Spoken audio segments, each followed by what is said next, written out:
Obrigado, Sr. Presidente. Bom dia a todos. Cumprimento em nome do parlamentar do PSD, o Dr. Franco Cunha Alves. Doutor, há muitas perguntas que se vão repetindo ao longo desta audição. O que é normal, porque, nos casos, essas perguntas são-lhe dirigidas para dissipar dúvidas, mas, noutros casos, são também para avaliar da consistência das respostas que foram oferecidas até ao momento. Como é normal e como é do seu conhecimento, esta é uma audição, ou estas audições são públicas, estão a ser televisionadas, estão online na internet, estão no canal Parlamento e por isso também as perguntas que lhe fazemos e as respostas que nos oferece, devemos procurá-las que as mesmas sejam entendíveis para o comum dos cidadãos. E por isso, eu gostaria de começar por lhe confrontar, não propriamente ao Sr. Doutor, numa primeira parte com algumas perguntas, mas com algumas das observações que foram feitas e para fundamentar algumas das questões que lhe foram colocadas. Eu queria aqui começar por dizer, fomos aqui falados diversas vezes em estudos. Primeiro ponto, Sr. Doutor, que eu queria aqui realçar o seguinte: não há nenhum estudo de uma Universidade de Cambridge. Não há. Para aqueles que nos estão a ouvir e que ouviram falar da Universidade de Cambridge, não há nenhum estudo da Universidade de Cambridge. Há um estudo de uma consultora, a CEPA, a Cambridge Economic Policy Associates Limited. Ou seja, é uma consultora privada, não é nenhuma universidade. Em segundo lugar, queria também dizer que o único estudo que foi encomendado pela Autoridade da Concorrência não tem nada a ver com rendas excessivas, conforme aqui já parece que foi dito. O estudo encomendado à CEPA pela Autoridade da Concorrência é um estudo sobre a fusão de gás natural e da EDP. Não tem a ver com rendas excessivas. O segundo estudo, e assim, que tem a ver com as rendas excessivas, não foi pedido pela Autoridade da Concorrência, foi pedido, foi solicitado pelo então Secretário de Estado da Energia, o Dr. Henrique Gomes. E não é um estudo da CEPA, é um estudo do Governo que incorpora como anexo 1 o estudo da CEPA, como incorpora no anexo 2 um estudo de uma outra consultora. E, portanto, era importante clarificar isto. E depois dizer também que o terceiro estudo, esse encomendado a um terceiro estudo, que foi encomendado novamente pelo Governo, na altura pelo então Secretário de Estado Artur Trindade, e que também participam a ERSE e também participa a Autoridade da Concorrência, mas é um estudo elaborado por uma outra empresa que se chama The Brattle Group. E, portanto, apenas para clarificar aquilo que foi dito ao longo desta manhã. Doutor, uma outra matéria que lhe foi furada e que lhe foi questionada era sobre a questão da privatização. Foi-lhe perguntado ao Sr. Doutor se a formulação dos COMEC, nos termos em que veio a acontecer, visavam engordar o porquinho com vista à privatização da EDP. Eu pergunto ao Sr. Doutor se tem memória de que nessa altura a EDP já estava privatizada em qualquer coisa como 67,94%, já que nessa altura já tinham corrido 4 fases, uma em 97 com privatização de 29,99%, em 98 2,25%, novamente em 98 uma terceira fase 16,20% e em 2000 19,50%, tudo isto nos tempos do governo do engenheiro António Guterres, ou seja, já estavam ou não privatizados 67,94%.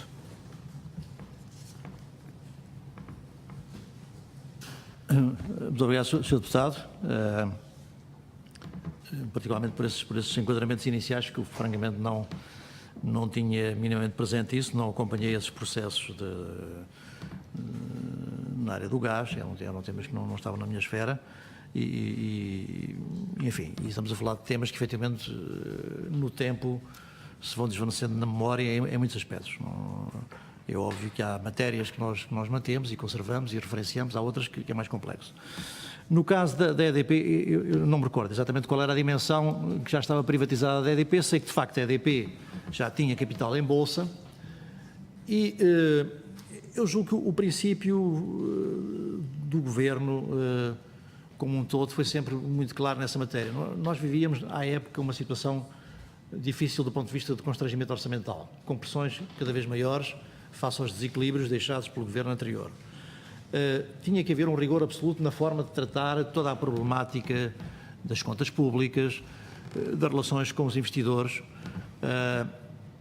Convém não esquecer que a dívida pública portuguesa era em cerca de 90% financiada por investidores estrangeiros. Eu, quando estive no IGCP, nós colocávamos a dívida pública portuguesa basicamente no mercado internacional. Não havia tomadores nacionais, a não ser residuais, e não havia nenhum banco português sequer que funcionasse como um intermediário da dívida pública, porque não tinham dimensão para isso. Portanto, nós tínhamos, desse ponto de vista, tínhamos e temos, uma grande dependência dos mercados e da nossa capacidade de aceder a funding internacional.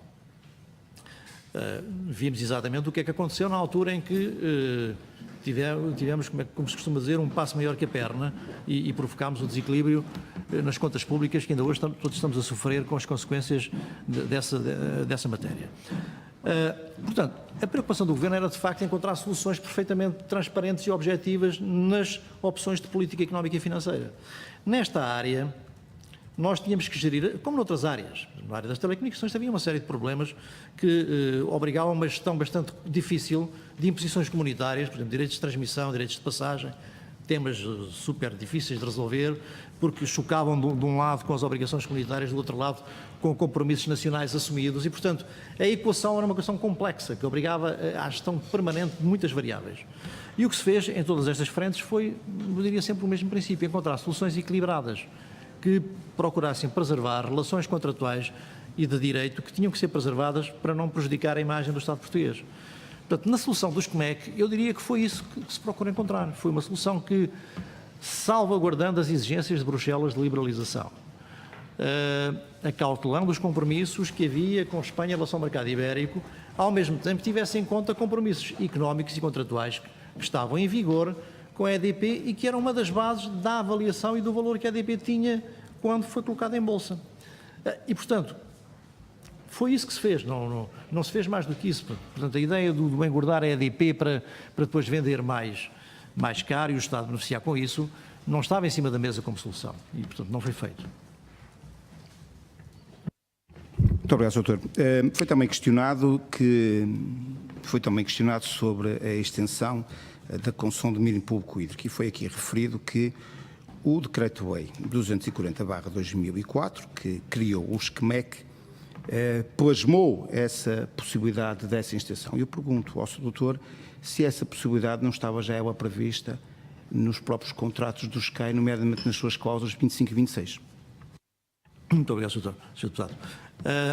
Foi um pouco o que eu disse. Eu não me recordo dessa temática. A única coisa que eu disse foi que me parece que o princípio que subjacente ao diploma era, efetivamente, salvaguardar o que estava implícito no SCAI. E, portanto, aí, para mim, faria sentido que no diploma estivesse consagrado o que já estava no SCAI e não mais do que isso, nem menos, porque também não seria complicado impor uma alteração nessa matéria.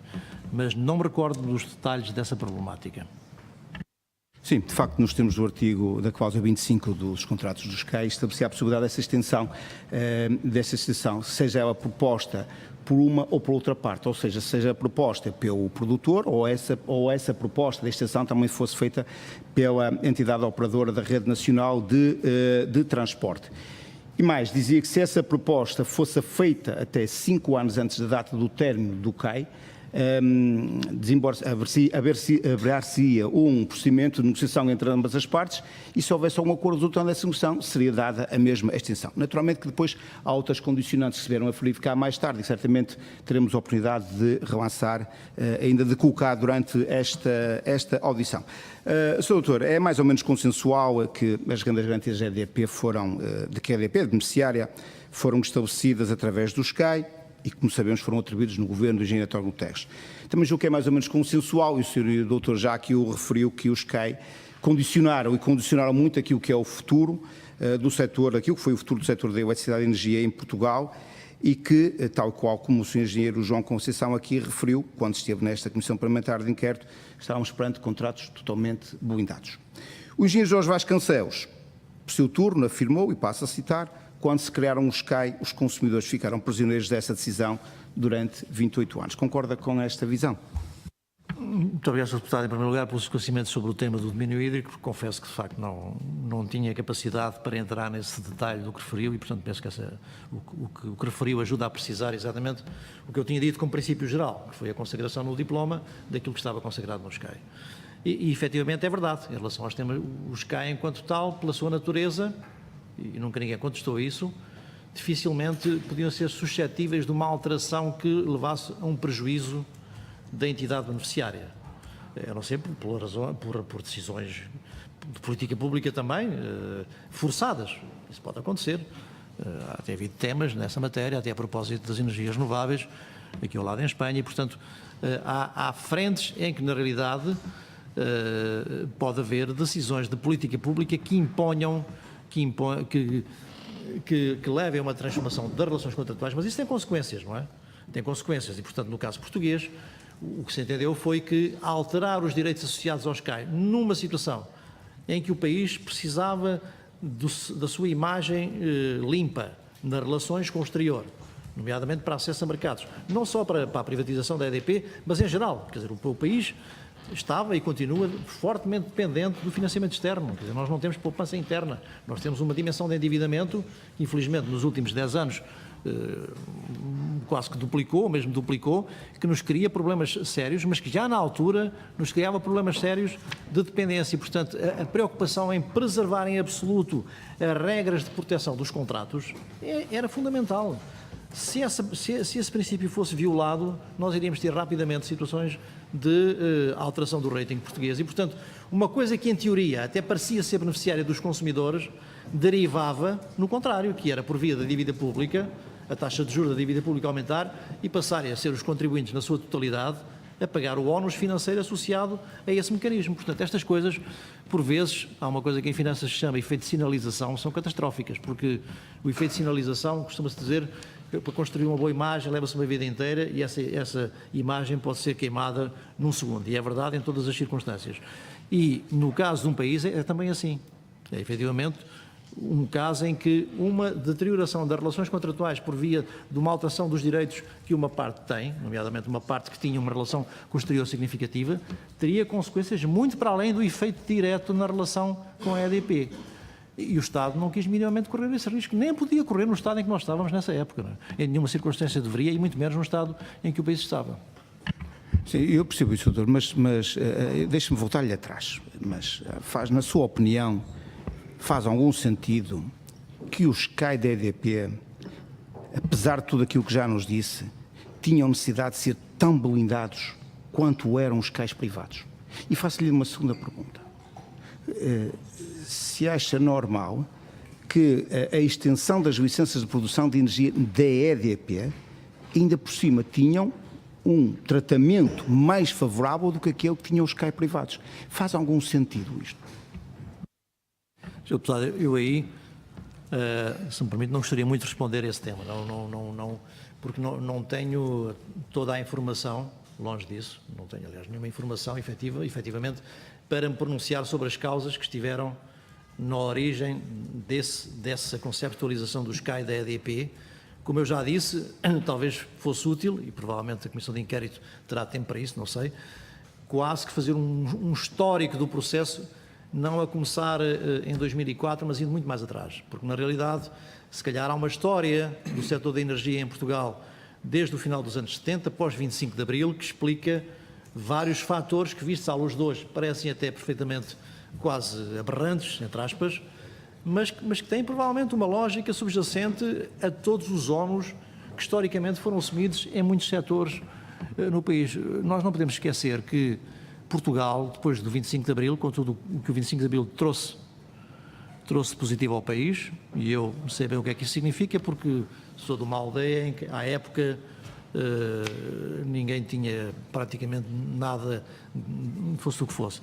Mas, tendo essa dimensão, também houve um lado que passou pela descapitalização da economia, das empresas, por via das nacionalizações, de processos de gestão altamente negativa, que provocaram prejuízos significativos às empresas, que arrastaram um lastro durante muito tempo. E, portanto, eu penso que também este setor da eletricidade terá passado por isso. Eu já mencionei no início, que me recordo, enquanto cidadão de ler nos jornais, toda a problemática das dívidas das câmaras à EDP, da situação financeira negativa da EDP, e todos esses fatores que, na realidade, provavelmente terão condicionado muitos desses aspectos. Portanto, eu não quero emitir um juízo de valor por algo que, visto em abstrato, até se pode considerar fora de contexto, mas se calhar terá uma justificação histórica que também tem que se ter em conta.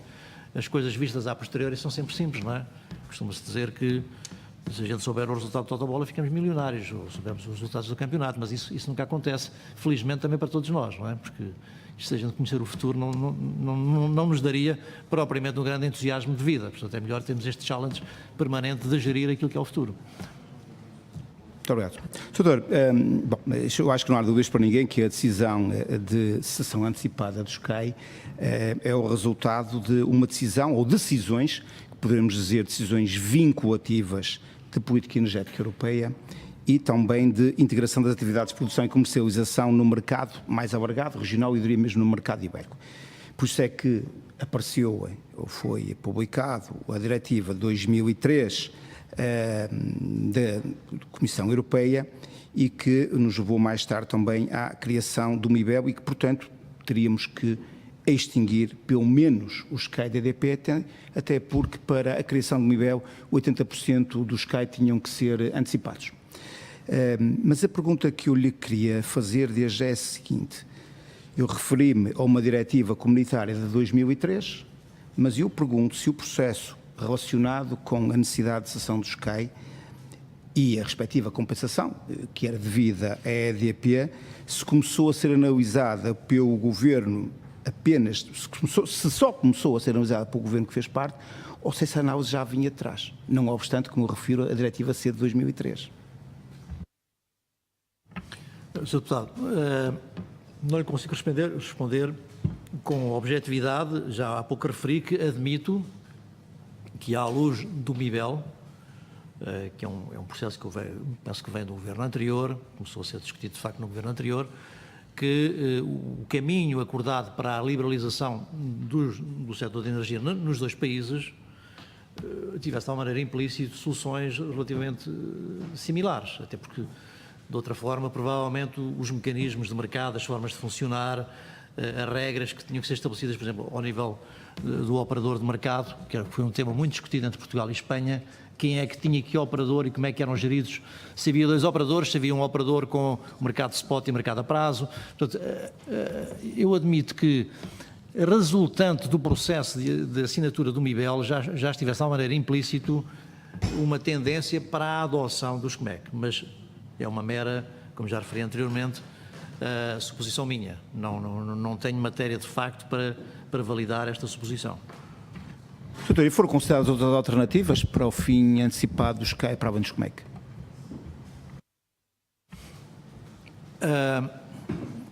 Quando eu cheguei ao Ministério, o tema CMEC era um tema já, digamos, consolidado como opção. Presumo que houve discussões, nomeadamente sobre a solução dos leilões, e essa solução, também já referi isso, foi posta de lado porque se considerava que o mecanismo de leilão não seria muito adequado para a situação do mercado português, do ponto de vista de um processo que era inevitavelmente um processo de transição, e além disso haveria um risco, esses foram pelo menos um dos argumentos invocados, de no final nós acabarmos com uma situação em que a EDP era proprietária dos centros de produção e entidades elétricas espanholas geriam a eletricidade produzida pela EDP. Ora bem, do ponto de vista público e do interesse nacional, eu julgo que essa solução era muito discutível. Podia-se dizer, bem, numa lógica de mercado perfeito, mercado ibérico, sem considerações de natureza política, é indiferente, porque são todos operadores em mercado, mas nós sabemos que, e eu sou muito defensor do mercado, sabemos que nestas matérias nem sempre podemos ser tão dogmáticos na adoção de um princípio, particularmente quando estamos numa fase de transição. Quer dizer, o mercado da energia não é um mercado, parece-me a mim, que pudesse ser instantaneamente transformado em concorrencial.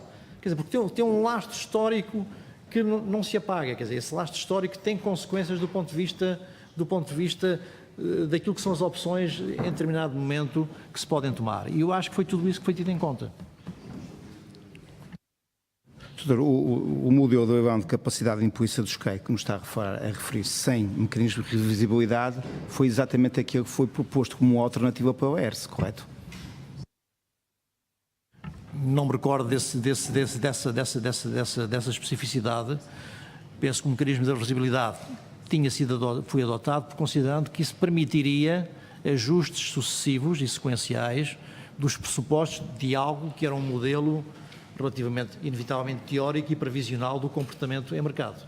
Portanto, achava-se que, ao introduzir-se um mecanismo de revisão regular dos fatores, isso permitia ajustar, em princípio favoravelmente, tarifas e preços, até porque penso que havia um cap que limitava o montante máximo de compensação, neste caso da EDP. Portanto, se os ajustes fossem muito em alta, esses ajustes só poderiam ir até um determinado nível, enquanto que, do ponto de vista do ajuste em benefício do consumidor, não havia limitações de ajuste desde que elas se verificassem.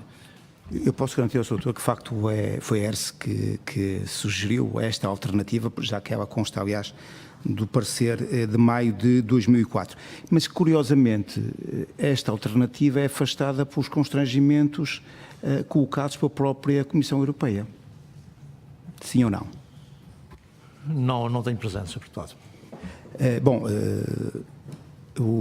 Numa audição que aqui tivemos, a Comissão Europeia, desde o primeiro momento, considerou que qualquer mecanismo por Portugal teria que, cumulativamente, respeitar as seguintes premissas. Primeira, com o objetivo de minimizar o risco sobre compensações, o modelo de cálculo dos COMEC deveria ter em conta a evolução efetiva dos preços do mercado de eletricidade, através de mecanismo, vou concluir com esta pergunta, Sra. Presidente. Muito obrigado, através de um mecanismo de revisibilidade e sem nunca existir um valor máximo definido à partida. Mas dizia também, um segundo pressuposto, este com vista a mitigar o risco de insucesso de implementação, o mecanismo deveria acomodar o princípio de ser improvável que a venda da totalidade dos ativos afetos ao SCAI pudesse diminuir o montante dos custos ociosos, uma vez que um comprador economicamente racional não adquiria um ativo por um montante superior ao que esperaria ganhar com o seu funcionamento em mercado.